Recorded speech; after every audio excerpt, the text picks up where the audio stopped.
well-being and understanding that person as well. And that is what it is, you know.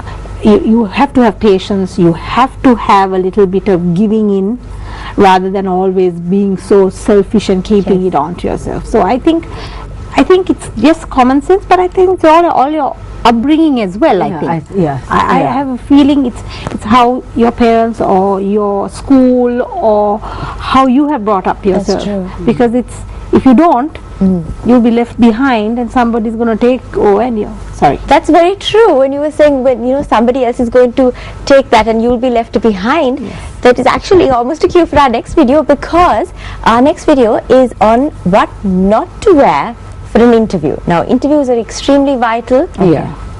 It will make or break your career. So we have a small clip ready. So I'm waiting to find out your thoughts on it. We'll look at that, what not to wear for an interview.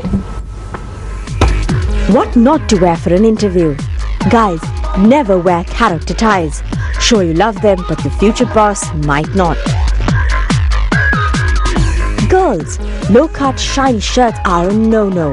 Your professional assets are what counts. Shiny shirts on guys are a put-off too. Trendy shorts? No way. You wouldn't wear a suit to the beach, would you? Gaudy jewelry and over-the-top shoes. Keep people focused on you, not the light reflecting off your chain. Grooming is important.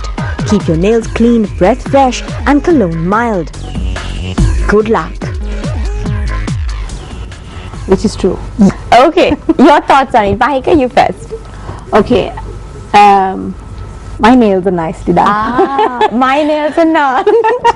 Okay, no, it's how you are. You know, I'm working in a hotel industry. I am, trying to portray ourselves or build this image that, you know, if you are tardy, if you're untidy, if you're unclean, I mean, how would they think of you? How would they think, I mean, this person works in this hotel, oh my goodness. And they always think of you as your organization, not as a person. Absolutely. And I feel, you take time and do all of these things, yes, for your personal grooming, correct. But at the same time, people tend to judge you. I told you, as I said before, so there are no second chances for first impressions. Yes. So, I mean, yes, it's the way you are, do your social etiquette as well as the way you appear. So, I believe that, you know, you need to have your beautiful nails done, and, you know, some people always look at your toes. That's true.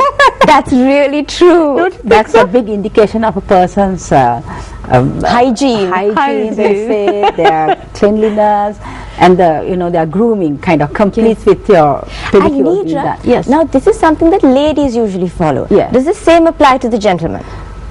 Nidra, if you could tell us, does the same apply to the gentleman, or is etiquette and good grooming only for the ladies? No, for both. But you'll be surprised to know how the grooming market for the men have opened up. Yes. I mean, they have special salons. I know men who goes for their manicures and their pedicures. I know how many of them go to their spas. Yes. They are very concerned about their six packs and their biceps and their, how they look. They are so very vain and fashionable, and I mean that's good. Yes. I mean, this element of niceness in that because as it's well. nice to know that it's not just the ladies who have to make an effort. Now the gentlemen will also make an effort. I know, yes. And also going back to the video that I saw, I mean that gold lame thing, and that is all a little bit funny, that they will never wear that type of thing for interviews. But what I tell the men, that before an interview, that it's the big day, that the preparation has got to be done the day before. Yes. Like, they have to have a good haircut, because sometimes men forget. Yes. They work such that they forget. Then they have to be very clean shaven and all that. Then they have to get themselves a good wardrobe. I'm afraid I have to interrupt you there. My manners are not so great here, but I have to interrupt you to go in for a commercial break. But when we come back, we will continue with this discussion on how you have to groom yourself for an interview. So we'll see you on the other side.